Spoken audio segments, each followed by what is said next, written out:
ቀመው አቶ እንዳልክ ለማግኘት የሉል ክሩሞች ሆነ የብሩኬን ሆነ ለሁላቸውም ክሩሞች 3 ቀን በሙሉ ጫካ ነው ያደሩት። ለምንድነው ጫካ ውስጥ ያደሩት ብትሉ በሉል ምክንያት። ሉል በጣም የባሰበት ነው የሄደው። የሉል ጉዳይ በጣም አሳሳቢ ሆነዋል። ሉል በጣም የታመመ ነው የሄደው። ዛሬ ጥሩ ይሆናል፣ ነገ መጥፎ ነው የሚሆነው። ዛሬ ጤነኛ ይሆናል፣ ነገ ሌላ ነገር ነው የሚያወራው። ያላየውን ነገር ነው የሚያወራው ነው የተባለው። በጥሩ ሁኔታ ላይ የለም ነው ያለው። በጣም ማለት አስፈሪ ሁኔታ ላይ ነው ያለው ነው ያለው። እንግዲህ ፈጣሪ ጨርሶ ለእናቱም ለሕዝብ ሲል አፍያ ያደርገው፣ አላህ ይማረው። ስለዚህ ዶክተሩ ደግሞ በእሷ ስልክ ተደውሎ ቶሎ ብለህ ትፈለጋለህ ነው ተብሎ መጥቶ ነበር። እሱ ደግሞ በጣም አስደንጋጭ የሆነ ንግግር ነው የተናገረው። አስመቲ ነው የሚባሉት እነዛ ጎሳዎችን በጣም ኃይለኛ እንደሆኑ፣ የአሞቴ ጎሳዎችን በጣም ኃይለኛ እንደሆኑ፣ ሀርድ እንደሆኑ ነው የተናገሩት። እንዳልክ የሚባለው አቶ ደጀኔ እንዳልካልኩኝ አቶ ደጀኔ የሚባለው ሰውዬው በጣም ኃይለኛ የባህል መድኃኒት እንደሆነ፣ በየጊዜ ነው ያ መድኃኒት የሚቀመው። የባህል መድኃኒት እንደሆነ ግን በጣም አደገኛ የሆነ መድኃኒት፣ ሰውን የሚያደነዝዝ ሰውን የሚያሳብድ መድኃኒት ነው የሚቀመው። በእነሱ በኩል የሞቱ ሰዎች በሙሉ እኛ ጋር መጥተው አስክሬናቸው ሲመረመሩ ጊዜ ምንም አይነት በሽታ ምንም ነገር አይገኝባቸውም። በምን ሁኔታ እንደሚያስነካቸው አይታወቅም። ስለዚህ የሉል ጉዳይ በአስቸኳይ መፍታት ነው ያለባቸው። የሉል ጉዳይ በጣም አስጊ ነው የሚሆነው። ዝም ብላችሁ አትዩት። ጉዳት ሊደርስበት ይችላል፣ ለሞትም ሊያደርሰው ይችላል። ካልሆነ ደግሞ ቀለበቱ ያደርገው ነው ያለው። ግን አሌክስ እንዳለ ቀለበቱ እኛና አናምንበትም። ቀለበት ፈጣሪ አይደለም። ይሄ ቁርቁሩ ቀለበት ልዑልን ያድነዋል ብለን እኛ አናደረገውም። በምን ሁኔታ ነው እኛ እንደዚህ ነገር የምናደርገው? ሃይማኖታችንን አይፈቅድልንም። እናቱም ደግሞ አይሆንም ብላለች። ግን እሱ በየቀን የባሰበት ነው የሚሄደው። ከቤተሰብ መጋጨት፣ ከኛ ከጓደኞቹ መጋጨት፣ ምንም ይደረግ ምንም የሚያውቀው ነገር የለም። በቃ ለምን እንደዚህ ሆነ? ያኔ ያላየው ነገር ለምን እንደዚህ ያደረጋችሁ? ለምን እንደዚህ ሆናችሁ? በጣም የባሰበት ነው የመጣው ነው ያለው። የሉል ጉዳይ ውድ ቤተሰቦች በጣም አሳሳቢ ነው የሆነው። ምን አስነክተውት ይሆናል? በአንድ ልዑል እንደዚህ የሚሆንበት ምክንያት ምን ሊሆን ይችላል? እነዚህ ሰዎች ምን ነክተዋቸው ነው? ምን አደረገ ልዑል? ምን ባደረገ ነው በዚህ ልክ ልዑል የሚፈታተኑት? እንዲህ ለሰውን ስላገዘ ልኑር ባለበት፣ ደካም እናቶችን ባገዘበት፣ ደካም አባቶችን ባገዘበት፣ ሰው ፍትህ ያግኝ ባለበት፣ ለዛውን ፈልጓቸው እንደዚህ የሚባሉ ሌላ ጊዜ ልዑል ኬዝ ሲሰራ ጊዜ ተጠቁሞ ነው የሚሄደው። እንደዚህ አይነት ኬዞችን አሉ ተብሎ ተጠቁሞ ተደውሎለት ነው የሚሄደው የነበረው። ግን ይሄ ራሳቸው ፈልገው አፈላልገው ከአዲስ አበባ ገጠር፣ ከገጠር አዲስ አበባ የተወለደበት ከተማ ድረስ ሳይቀር አፈላልገውት እንዲመጣ፣ እንዲቀርብ፣ እንዲሄድ፣ እንዲሰማ ካደረጉት በኋላ አሳሞ ቤት ውስጥ አስቀምጡት። ጠበልም ወሰድነው አለ፣ ለውጥ የለውም አለ። ሐኪም ቤት ሄድንም ለውጥ የለውም አለ። ምንድን ነው? እሺ ምንድን ነው? እንደዚህ አይነት በሽታ አለ እንዴ? ሰው በዚህ ልክ በሰው ህይወት ላይ ይጫወታል? ሰው በዚህ ልክ በሰው ህይወት ላይ ይጫወታል? ኧረ ብስሚላ። ቤተሰቦቼ የልዑል ጉዳይ በጣም አሳሳቢ ስለሆነ እስኪ ሁላችሁም በዱዓ አግዙት፣ በዱዓም በጸሎትም አግዙት። እናቱ በጣም ነው በሱ ምክንያት ባትታመም ታመመች ነው የተባለው። አይነው አውቃለሁ። እናት ናት እኮ ምንም ብትሆን እናት ናት። ውድ ቤተሰቦቼ እናት እንኳን ራስ ምታት ሲይዛችሁ እኮ ራስ ምታት ሲያማችሁ ምን ያክል ነው የምትጨነቀው? ምን ያክል ነው ስቃይ ውስጥ የምትገባው? ልዑል አንዴ ሰው ይሆናል፣ አንዴ ሌላ ነገር፣ ጭራሽ ያልተደረገ ነገር ተደረገ ነው የሚባለው። ያላያቸው ሰዎች ጭራሽ ያላያቸው ሰዎች መተው ነበር፣ ተገናኝተናል፣ ሻይ ቡና ብለን ምናምን ሂደናል። በቃ የሚያወራቸው ነገራቶችን ያስደነግጣል ነው ያለው። አሌክስን ያስደነግጣል። ቁጭ ብለን እሱ ስናይ ማልቀስ ነው እንጂ ምንም አይነት ደስታ የለም ነው ያለው። ለልዑል ይሄን ይገባዋል። ምን ባደረገ ምን ባጠፋ?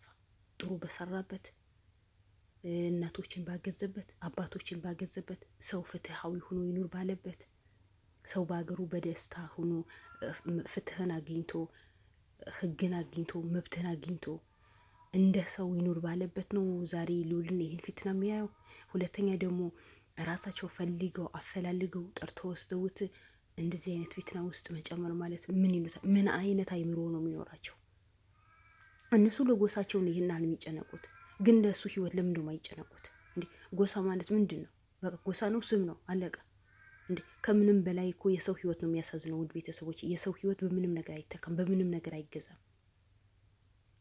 ልዑል እኮ ልዑል አንድ ነፍሱ ያው ክሩሞች ቢኖሩትም ጓደኞች ቢያግዙትም እኮ ልዑል የብዙ ሰው ነፍስ ይገዛል። ብዙ የወደቁ እናቶች ነው የሚያነሳው። ብዙ ንብረታቸው የተቀሙ ሰዎች ንብረት ነው የሚያስመልሰው። የታሰሩ ሰዎች ይወጣሉ፣ የታገቱ ሰዎች ያወጣል። ስንት ነገር አይተናሉ። ስንት ስራ መንግስት ያልሰራው ስራ እኮ ነው ልዑል የሚሰራው ነበረው በጉልበቱ ራሱ ህይወቱን አሳልፎ ሰጥቶ ቤተሰቦች አሳልፎ ሰጥቶ ሊያገብ እንኳን ቀን ቀጥሮ ተይዞ በሰው ምክንያት የሰውን አድናለሁ ብሎ በገባበት እኮ ነው ኤልሳን ጥላው ሂዳው ዛሬ ተለያይቶ ያለው።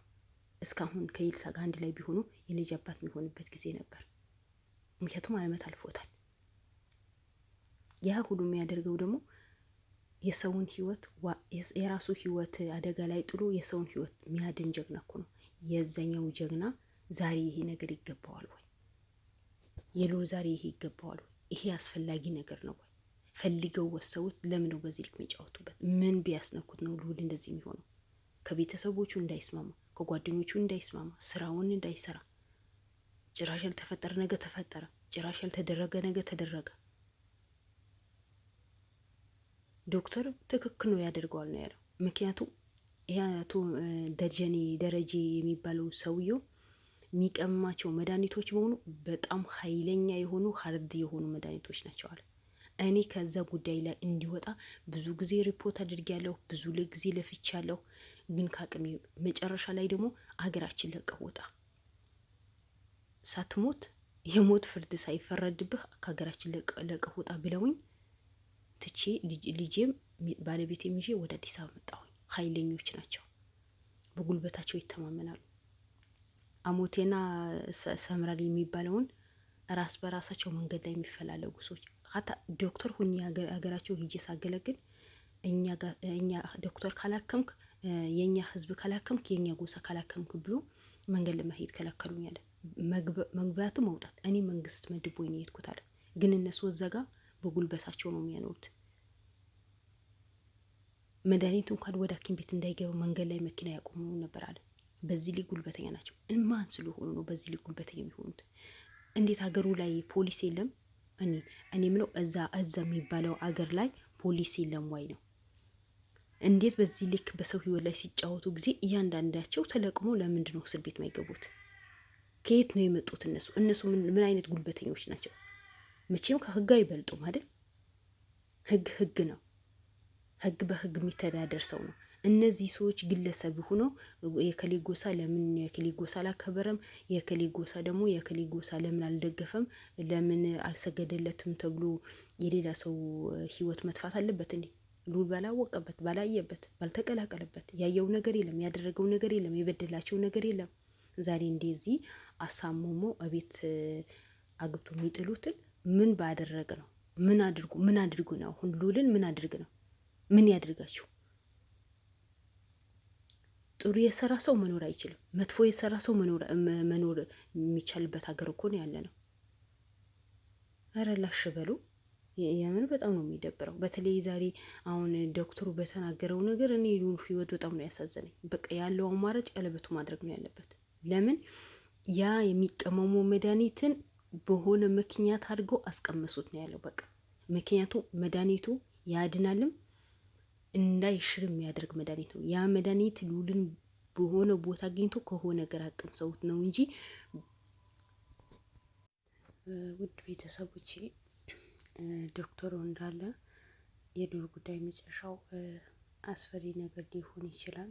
በቻላችሁት አቅም ለልዑል ተሎ ብላችሁ ድረሱለት። ከቻላችሁ ቀለበቱ እንዲያረግ፣ ካልቻላችሁ ደግሞ የሚሻላችሁ መንገድ መጓዝ አለባችሁ። አቶ ደረጀ የት እንዳለ የት እንደሚገኝ በጓደኞቹ ቀስ በቀስ አጣራና እነግራችኋለሁ። ምናልባት የሉል መፍትሄ በዶክተሩ በባህል ዶክተሩ ወይስ በአቶ ደረጀ ሊገኝ ይችላል። እኔ ሙሉ በሙሉ እርግጠኛ ባልሆንም ሉል የአቶ ደረጀ የሚቀመው ያኔ ሰውን የሚያሳብደው መድኃኒትን አቅም ሰውት ይሆናል ጥርጣሬ ያለኝ። ምክንያቱም በጣም ከባድ ሰዎች ስለሆኑ፣ የማይታመኑ ሰዎች ስለሆኑ፣ በሰው ህይወት ላይ ምንም አይመስላቸው፣ በሰው ህይወት ላይ የሚጫወቱ ሰዎች ናቸው። የራሳቸው ጎሳ ለማስከበር፣ የራሳቸው ጎሳ ከፍ ለማድረግ በሰውን ህይወት ላይ የሚጫወቱ ህዝቦች ናቸው። ስለዚህ ያለውን ነገር እያንዳንዱ ነገር አጣራና መፍትሄ እሰጣችኋለሁ። ግን በቻላችሁት አቅም ሉልን ድረሱለት ነው ያለው። የሉልን ድረሱለት፣ ችላ ብላችሁ እንዳትተውት። በብዙዎቻቸው ያጋጠማቸው ነገር ነው።